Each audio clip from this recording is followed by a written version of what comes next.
اکثر نوجوانوں کے لیے گرمیوں کی چھٹیوں میں لگنے والے سمر کیمپس کا مقصد تفریح اور نئے دوست بنانا ہوتا ہے، لیکن الہدایہ کیمپ کا مقصد نہایت سنجیدہ تھا: شدت پسندی اور دہشت گردی کا مقابلہ کرنا اور لوگوں میں اس بارے میں آگاہی پیدا کرنا۔ بسم اللہ الرحمن الرحیم، جس کے لیے یورپ اور شمالی امریکہ کے علاقوں سے تعلق رکھنے والے 1300 سے زائد نوجوان برطانیہ کی وارک یونیورسٹی میں اکٹھے ہوئے۔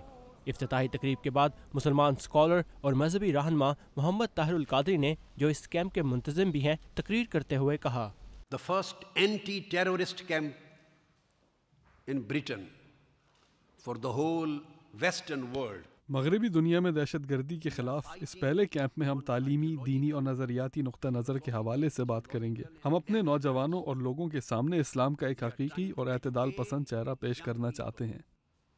We are trying to present true moderate vision of Islam. محمد طاہر القادری کو برطانیہ میں اس وقت سے جانا جانے لگا جب اس سال کے شروع میں انہوں نے دہشت گردی کے خلاف 600 صفحات پر مشتمل ایک فتویٰ جاری کیا۔ یہ فتویٰ ان انتہا پسند اسلامی مبلغین کا مقابلہ کرنے کے لیے جاری کیا گیا تھا جن پر برطانیہ میں مقامی سطح پر دہشت گردی کو فروغ دینے کا الزام لگایا گیا تھا۔ پچھلے مہینے ہی لندن میں جولائی 2005 میں ہونے والے اس سانحے کے 5 سال پورے ہوئے جس میں 4 برطانوی شہریوں نے لندن کے ٹرین اسٹیشن پر دھماکے کیے تھے۔ کچھ دن بعد ہی 3 برطانوی مسلمانوں پر ایک ہوائی جہاز کو مایا بموں سے تباہ کرنے کی سازش پر فرد جرم عائد کی گئی۔ طاہر القادری کا کہنا تھا کہ مقامی سطح پر دہشت گردی کا مقابلہ کرنے کے لیے مقامی لوگوں کے ساتھ مل کر کام کرنا ہوگا۔ All these Western countries. Europe اور شمالی امریکہ جیسے ملکوں میں رہنے والے غیر مسلموں کی طرح آپ لوگوں کو بھی وہ تمام حقوق حاصل ہیں جو آئین اور قانون ان کو دیتا ہے، اور مجھے یہ کہنے میں کوئی عار نہیں کہ آپ کو بہت سے مسلمان اور عرب ممالک سے بہتر شخصی آزادی اور حقوق حاصل ہیں۔ And I have no hesitation in say you are enjoying the rights and freedoms much better than many other Muslim and Arab countries.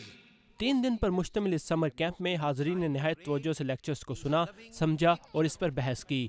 We're approximately 80 people who've come from Denmark. ہم 80 لوگ ڈنمارک سے آئے ہیں۔ ہمیں مختلف موضوعات پر طاہر القادری کے نقطہ نظر کو سن کر اچھا لگا، خاص طور پر نوجوانوں میں بڑھتی ہوئی انتہا پسندی کے بارے میں۔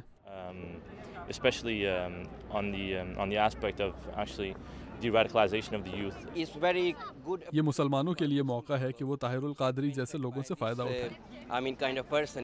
اگرچہ یورپی ممالک میں بسنے والے مسلمانوں کی تعداد کے مقابلے میں بہت قلیل تعداد میں مسلمانوں نے اس کیمپ میں شرکت کی، لیکن اس طرح کے کیمپ یورپ کے دوسرے ممالک میں بھی منعقد کرنے کی کوششیں کی جا رہی ہیں تاکہ یہاں بسنے والے نوجوان مسلمانوں اور دوسرے عقائد کے لوگوں کو انتہا پسندی کو پہچاننے اور اس کا مقابلہ کرنے کی تعلیم دی جائے۔ ہینری رجول کے ساتھ ثاقب الاسلام، اردو VOA۔